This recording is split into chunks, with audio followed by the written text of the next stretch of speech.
Dear students, let us start the discussion on today's newspaper, that is 21st August 2017.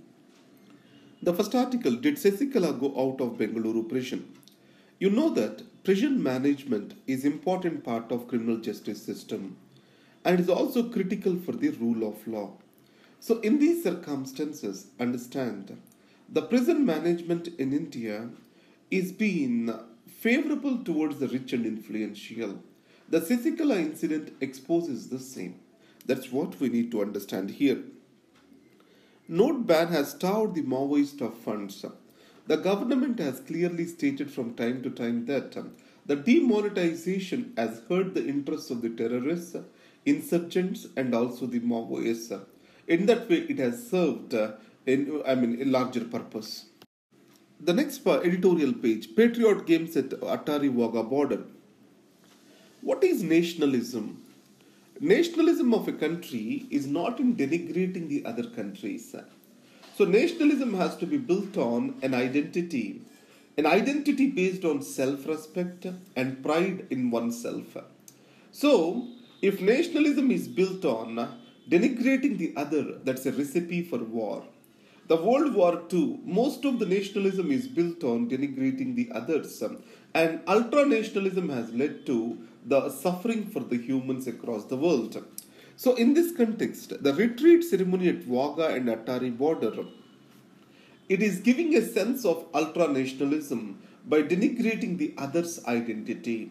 So India and Pakistan shall make the arrangements to make it a respectable ceremony for each other. And especially after the Kargil war, the situation got worsened. The Kargil war was the first televised war, and war and related publicity has taken over the Attari Wagah retreat ceremony. And commercial establishments also have taken the seats. There are promotion of multinational companies' products in the name of patriotism over here. So in this context, war and peace is a state of mind, and it depends on how we perceive our neighbors. Neighbors cannot be changed, so we need to learn to live peacefully with the neighbors. That can be a message to both Pakistan and India. Symbolic activities such as retreat ceremony, they have to build the peace rather than being a situation or being escalating a situation to a war. That's what author is trying to say over here. Moby addiction. This is about this new game, Blue Whale game, which is inciting the people to commit suicide. So in this, there are few things we need to understand. The Blue Whale game, or any aggression which is coming in the mind of a person, is natural. But today, in the interconnected world or hyper-connected world, we are unable to understand how the people are acting, how the technology is influencing the people to take certain extreme steps. So it also brings in the regulatory gaps exposed. So it's our inability to manage or regulate the online hyper-connected world is being demonstrated through these games. Next is separate ways. It is about Bihar politics. Mr. Nitish Kumar going back into the NDA fold and Sharad Yadav objecting to the same. This is what the article is about. Anywhere in the country, identity politics rather than ideological politics have taken the central stage. So here, Mr. Sharad Yadav, he wanted to project himself as a person stuck to ideology rather than identity. And in the process, a long-term interest is trying to look into. And then missing investors. You need to understand a bit about Sahara case. Sahara has collected huge investments from the poor.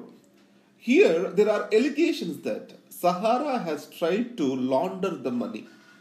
Now, most of the time, Sahara, when it was collecting the money from the small investors, it did not follow the guidelines of SEBI.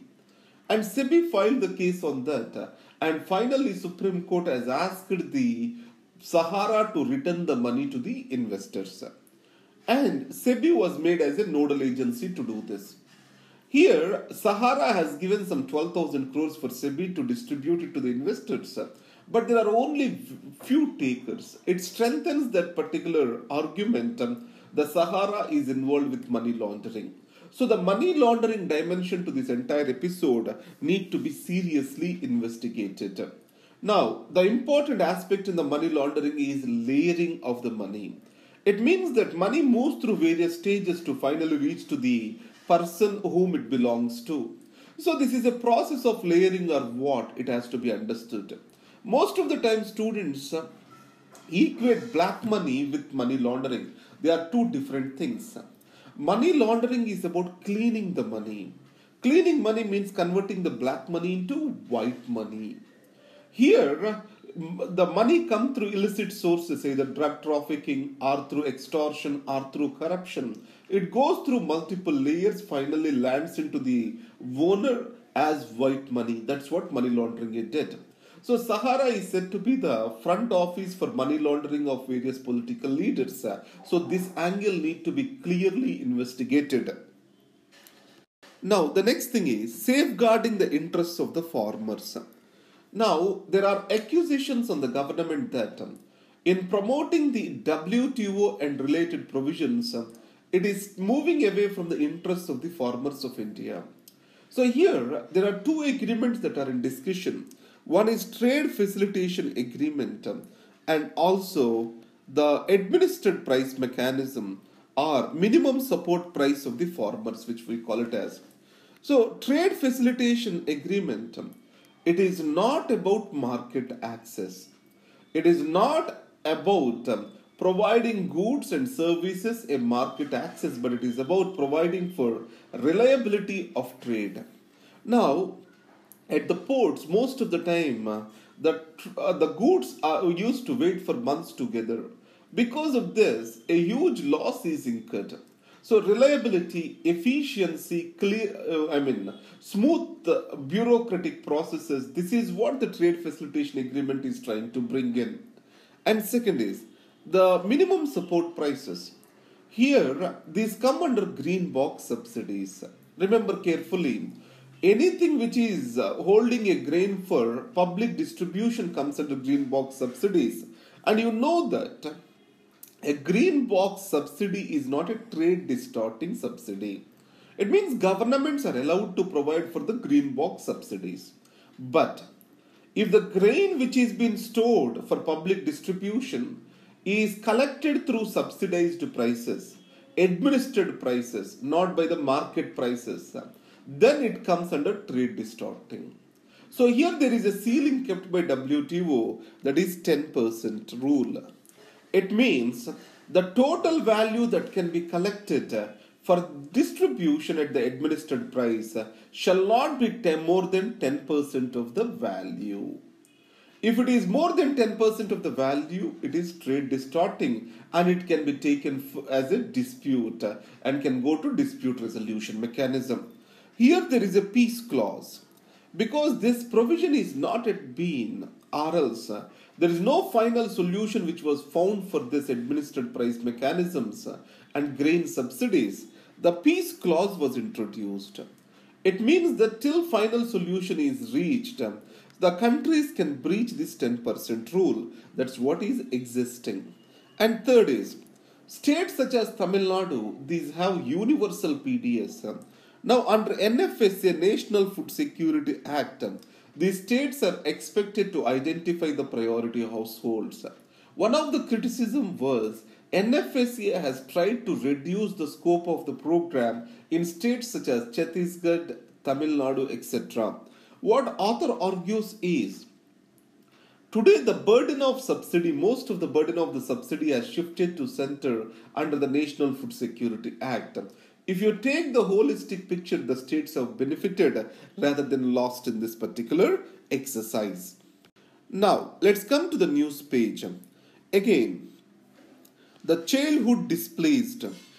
Previously, we thought war is the major reason for the displacement of the children.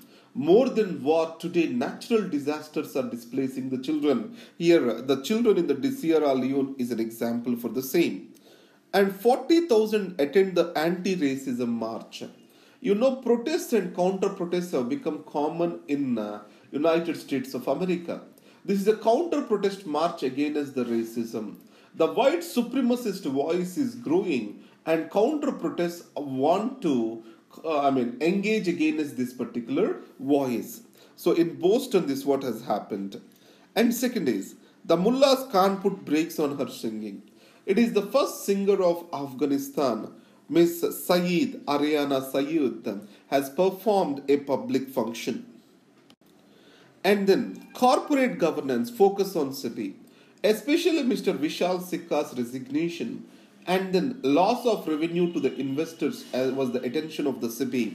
So here HR experts what they see is companies have to outlive their founders because Mr. Sikka has clearly indicated that the complaints or else accusations from the founders are the reasons for his move from the Infosys. India to raise visa issue in trade policy meet. You know that when Prime Minister Modi has visited USA, he did not raise the visa and immigration issues with the president. It was kept for a later date. So at the trade facilitation meet which is supposed to come up, a trade policy forum which is going to come up, there India is going to discuss the visa curbs that being imposed by the United States of America. SBI and Punjab National Bank account for 40% of the bad loans. So the next is artificial intelligence imperils India in jobs. By 2021, it was expected that 6.4 lakh of the low-skilled jobs in the IT sector are going to wash away because of the artificial intelligence. Just remember that statistical information to enrich your answer. In the last page, I gave you the notes, and the notes is available to you at lax.in/civils prep. Thank you very much and all the best.